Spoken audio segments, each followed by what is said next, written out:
Morning glory and evening grace, America. I'm Hugh Hewitt. I'm very excited about my next guest because you've heard me say it 1,000 times in the 25 years this show's been on the air. Energy is freedom. The more energy we have, the more freedom we can possess. Energy Secretary Chris Wright joins me. He's new at the Department of Energy. First time he's been a guest on my show. Mr. Secretary, welcome. Great to have you.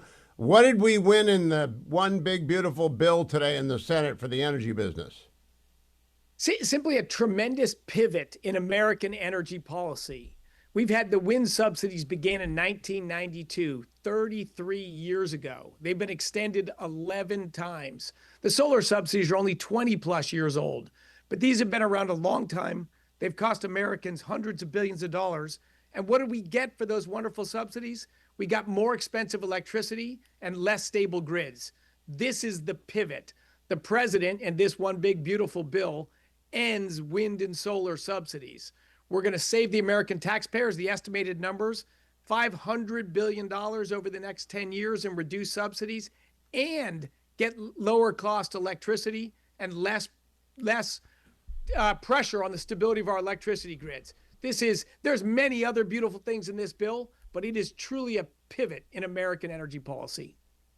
Now, Mr. Secretary, when I sit down with your colleague on the Energy Domination Council, Doug Burgum, he talks about the needs that AI have if we want to be an AI leader. Does the big, beautiful bill do anything about increasing our baseload capacity? Absolutely. No, number one of the things that's hurt baseload capacity is paying and subsidizing to put on intermittent sources.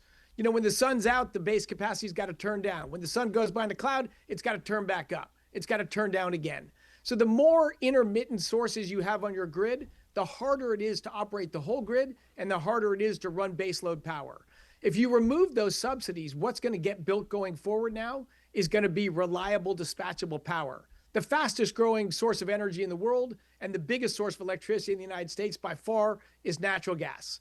This removes a lot of the burden on natural gas, where we will see a flood of new natural gas power plants being built, and peaker plants that right now are turning up and down all the time will convert to more baseload plants. So yes, this is a critical step in releasing that. And for next generation energy, the tax credits remain. They have an end date. That's critical for me. But the tax credits for geothermal, for hydro, and for nuclear, I don't like subsidies, but these are for baseload power technologies that we want to see launch so they can support in addition to the natural gas and existing coal plants we have. A lot of good stuff for energy in this bill. Mr. Secretary, if you come on 5 times, if you come on 50 times over the next 4 years, I'm going to ask you every time about small modular reactors because I think they're the future of freedom on the planet.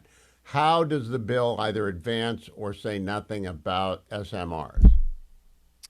So the bill has several things that are helpful for SMRs. One is that there is a production tax credit for SMRs that's going to help the economics of these new plants for the first bunch of years, but not forever. You saw the president and the administration, we had 4 executive orders on nuclear energy that are going to streamline permitting reform through the NRC. At the Department of Energy, we will have test reactors, SMRs, at our Idaho National Lab running within 12 months from today. So yes, Look, like you, I was a board member of a small modular reactor company before I took the new job.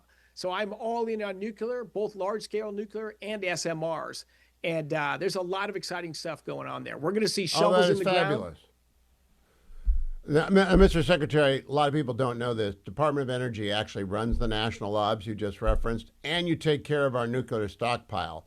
Does the bill provide funding for updating and testing of that nuclear stockpile and of our national labs? Absolutely. Absolutely. One of the critical things is a lot of the infrastructure we use to build and maintain our nuclear weapons was built during World War II and immediately after World War II. So there's a lot of money in the one big beautiful bill to upgrade a lot of that very old infrastructure into more modern infrastructure. There's also some funds to accelerate the rolling out of next generation as we're replacing our older weapons designs with new weapons designs.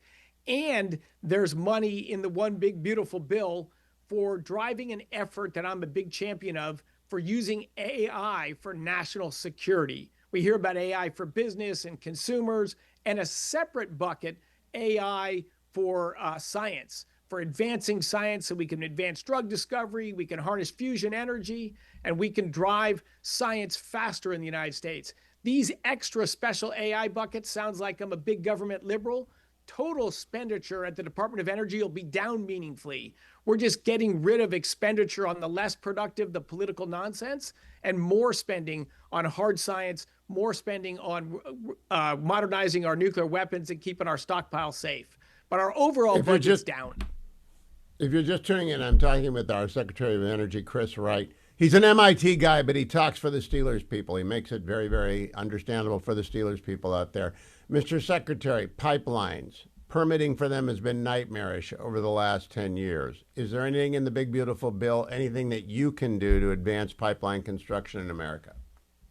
A lot of exciting things there to do. Another thing that dropped today is NEPA reform. I don't know if everyone's followed that, but we had a Supreme Court decision 8-0 saying NEPA should go back to what NEPA is supposed to do. That Supreme Court effort was separate than what we're doing at the departments.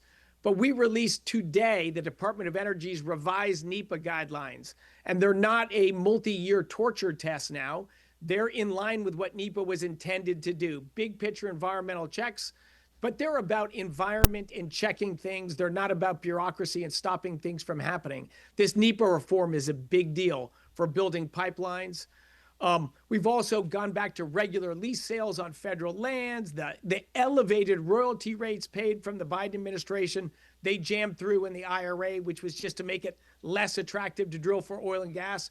We've restored those royalty rates back to where they were for 100 years. So there's a lot of things that just getting the nonsense out of the way and getting the cobwebs out of the way, Hugh, and unleashing American energy again. I am a retired land use lawyer, so I'm glad that NEPA was around when I had to pay for college tuition, because it certainly did make every project much more difficult. But on behalf of all Americans, I want to say thank you. Mr. Secretary, what about energy production overall? Are we going to increase our exports and thus make our balance of trade sheet better? Absolutely. Natural gas or liquefied natural gas exports, one of the biggest exports the United States has and our fastest growing export.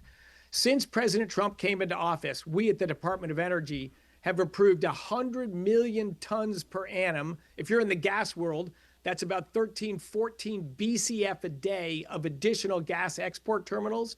That alone would roughly double our exports from where we are today. And there's another slice that's in construction today. So we will massively grow our natural gas exports out of the country. U.S. has incredible advantage there. We will continue to grow our oil exports out of this country. And we're going to build a massive pipeline from the North Slope of Alaska down to where the population center is in Alaska, bring low-cost energy literally to the citizens of Alaska.